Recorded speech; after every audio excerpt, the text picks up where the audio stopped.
ভাই এই খাবার দাম কত? 100 টাকা। কি নতুন হাঙ্গা হয়েছে তাই? না হুরান হাঙ্গা বইছে, এই খাবার দাম কত এটা কোন?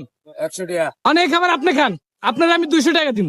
আমি আমার ভাত খাই উঠছি। এতগুলো সালাদ দিয়ে 100 টাকা কে? সালাদ এত দিয়ে কেউ খায় না, তুই এত দিলে সব নাটক করবেন। আপনার তো হোটেলে সালাদ কয় প্রকারের আছে? বাইরে ওদের তো সাইর হদের এখানে কি কি আছে? খিচুড়ি বাতেন না। বাতেন না? তাহলে আর কি বুনে লই লেছি। খিচুড়ির লেগে খিচুড়ির লগে আইটেম না দিলে ডক দেয় না। এই যে এইভাবে তো আপনি বিক্রি করতে পারেন, 200 টাকা দিলেও মানুষ এই খাবার খাইবো। আরে 100 টাকা দে, 200 টাকা দরকার নেই আমার। এখন যদি খাইতে পারেন আমি আপনার 500 টাকা দিন। 1000 দিলে লাগলে বই আর 1000 টাকা দিলে? না আমি তো 1000 টাকা দিব না, 500 টাকা দিম। তাহলে আর কয়ে লাভ নেই। 1000 দিলে লাগলে ডবল বয়া তাও 1 ঘন্টা লই আর সমস্যা নাই। 1 ঘন্টা না, আমি তো আপনার একটা সীমিত সময় দিই। এর কামাই হেঞ্জা করবো, ভালো অসুবিধা নেই। মানে ইন্টার কামা হিন্দি যাই করবেন।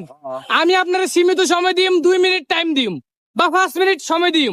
সে 5 মিনিটের ভিতরে আপনি এই খাবারটা খাবেন।